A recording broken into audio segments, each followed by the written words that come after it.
rock and roll here, and the Bird had a large coverage, not just of what is called classic rock and roll today, but of a lot of roots music as well, folk music, country music, blues, soul, jazz, the whole 9 yards. And so this tends to reflect that, as well as we had the pop festival going on. These shots here are all from the second Atlanta Pop Festival down in Byron, Georgia.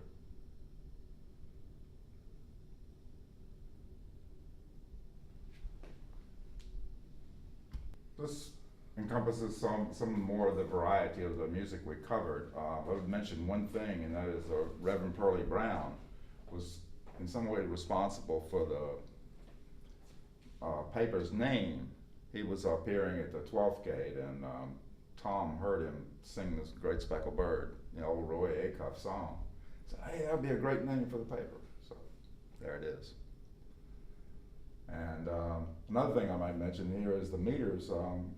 Tim and I did this interview, and then Tim now has a band in Philadelphia that often plays meters songs. So. All right, this is all the park stuff here, and including the riot in the park in which you got arrested. So, park was often central to stuff going on in the hip community in the late 60s, early 70s, and the paper reflected that. You see that people did free food. That's Bongo, Peter Jenkins, cooking rice there. And people used to, the park was just a big hangout session. And then there was a big issue in the park. It has a long history because it was Piedmont exhibition in 1887. So there was a lot of discussion about how the park was going to be redeveloped, and of course we've seen that in the last 40 years. The park almost totally transformed. But the park was pretty wild during those times, and there were lots of wild corners. People could hang out and do drugs and have rendezvous. But the Bird was right up the street, and also, it was the major spot where it was an open spot for people to do different kinds of activities. This is Bill Fibbin over here, one of our photographers, and this is right in the park. With his 2 dogs. Muttley and Chumley, huh? Uh-huh. And there's Bill smoking a joint in the park. And over there is Robin Fedd, who helped run the 12th gate, which is in the park in that picture. And then 12th grade was one of the first coffee houses in Atlanta, in the Midtown area. So it was kind of like the home of hippies, and also the beginning of people used to go there for, it was just like a first coffee house. Well, this is more on Don Stone here, and an interview and story about him, written by Howard Romaine. And this is about Augusta and sort of the tail end of the segregation era, but the old white structure in Augusta was very resistant to integration, so there were lots of struggles there, and this is partly reflecting that. So this is 1969, so a lot of people think that the civil rights movement was over, and in some areas it was, but in the South the civil rights movement really continued, and the paper really documented that kind of continuing demonstrations and attempt to integrate institutions, particularly in the rural South. And this wonderful photograph that we put on the cover illustrates this large demonstration in Augusta, Georgia.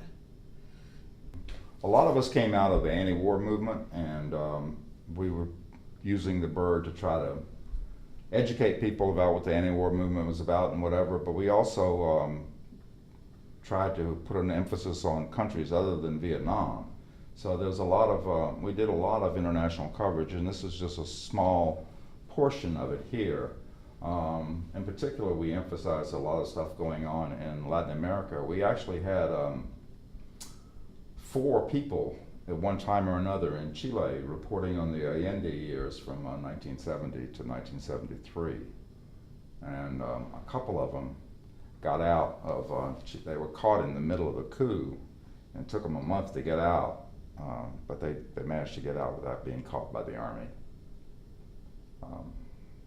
But they provided us with a lot of firsthand coverage of what was going on in Chile. But we used different news sources to cover Africa and Latin America, as well as some things in Asia. But primarily our international coverage, other than Vietnam, focused on Latin America and to a little bit on Africa, but not much. We took and did a special section on cartoons because cartoons were so instrumental and so dynamic in the paper. And we had, we were lucky because we picked up national cartoons, but we also had some local cartoonists who worked on the paper. There were very few people who got paid for any work that they did in the paper, so mostly we had this group of people who would come in during layout time and work on the paper. So you can see how many covers that we had that were cartoons, and you know, they were real popular. They sold real well.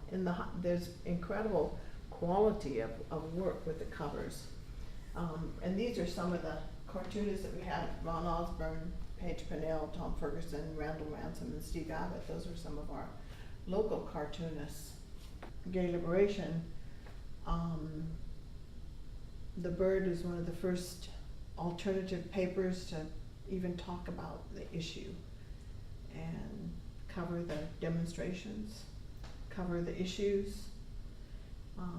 Just took sections from The Bird and tried to pull it together. One of the difficulties we had in illustrating the gay liberation movement was that a lot of the coverage in the paper had to do with various debates, and it's very difficult to have a graphic display of intellectual debates. So we tried to pull as many images as we could for this exhibit from the paper, but it was a sort of a struggle. So much of the coverage were intellectual debates, or some of the very funny things that Diamond Little wrote, which is almost in the first person.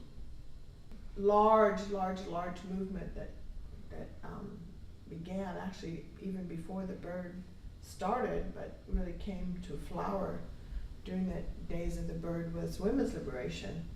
And we had so much stuff in The Bird because it was a national dynamic, but it was also very much impacting the Bird itself. So we divided it kind of into 4 areas. One, we talked about women taking to the streets and women's participating in demonstrations. Then we talked about the issue of abortion and health.